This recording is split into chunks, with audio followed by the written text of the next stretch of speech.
Hi guys, my name is Tiffany Joyme, and today I'm going to be speaking with you about a theory of mine that I am particularly fond about.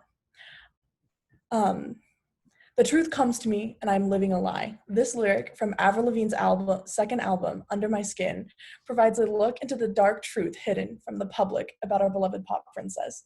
Following the death of her grandfather and the pressures of fame, Avril Lavigne took her life in 2003. Which is what many claim to believe. But to continue benefiting from her success, fans have suspected that her record label appointed her body double to continue performing in her place. It is very common for a celebrity to have a body double to help ease from the pressures of being a celebrity, to provide some kind of privacy in their life. And Avril Lavigne's body double was named Melissa Videla. They were described as so similar that at one point Avril Lavigne taught her body double to have the same vocal traits as her and the same tics. And so they were so similar that the record company even sent her to perform as Avril Lavigne before her death a couple of times to see if it would prove true to an audience. Avril Lavigne's physical features, but people noticed that Avril Lavigne's physical features drastically changed under her post her Under My Skin album. You'll also notice if you compare photos from early Avril Lavigne to now, her persona has severely shifted from her pop punk self to now this kind of bubbly pop star. And many believe that the Under My Skin album reflects hidden messages pertaining to our lost star. Following that album, many noticed significant physical changes. Theorists have gone as far as even to compare photos of Avril Lavigne post and pre the album, finding specific changes. The placement of her nose and eye shape are exceptionally dissimilar. They've gone as far as measuring the distance and seeing how they are not the same between Avril and Melissa. Compared to the post to the pre-photos, you also can find that there are different mole alignments, and there are changes in her birthmark locations, tattoos, and there's a shift in her jawline.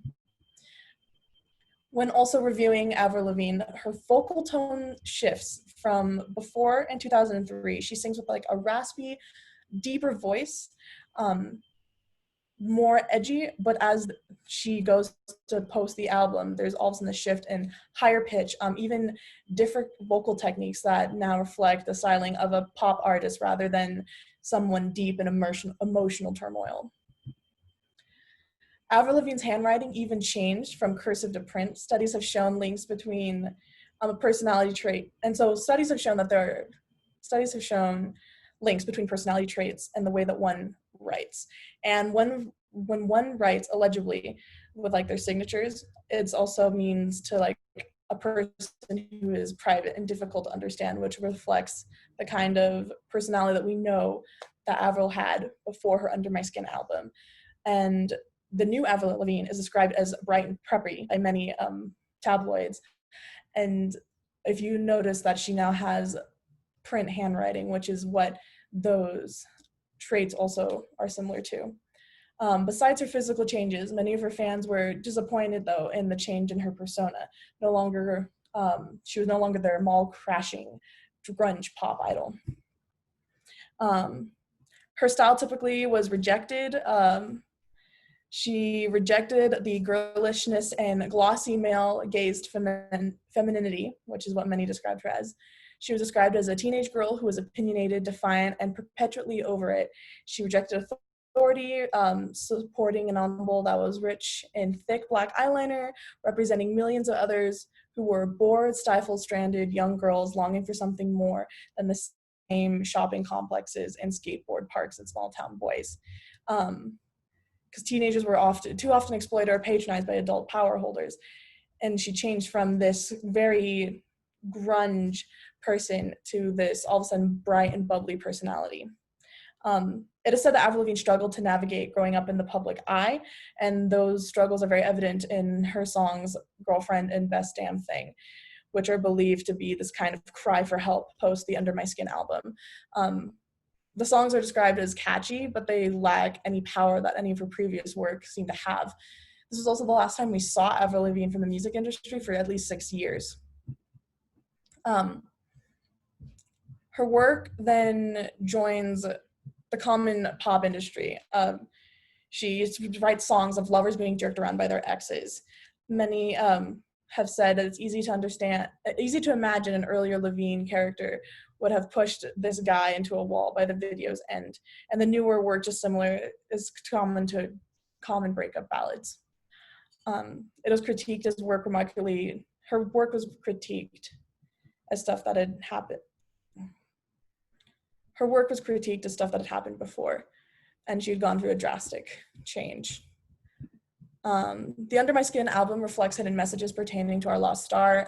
If you evaluate and look at the album cover, the graphic design is purposeful. The Under My Skin was chosen as the title to subtly reveal to the world that Avril was hiding under Melissa's skin. Avril Lavigne's name is written in black to mourn the late singer, and the new host is dressed in black with a red cross on her shoulder. The title of the album is also written in red, which is suggesting that we mourn for our lost star. The lyrics are exceptionally darker. In the city so red, so high, hanging in such a fragile rope. These lyrics are hinting the way that the artist took her life. And right before the album was released, band member and close friend Evan Taubenfeld left her group, and in a duet on the album, he sings "I Never Thought I Would Lose My Best Friend," a tribute he makes as he mourns for Avril Lavigne. While the pressure of fame is known for causing extreme distress on celebrities, it was well known that Avril Lavigne also experienced deep grief at the loss of her grandfather, loss that you can be viewed on many YouTube videos of her just breaking down in front of an audience.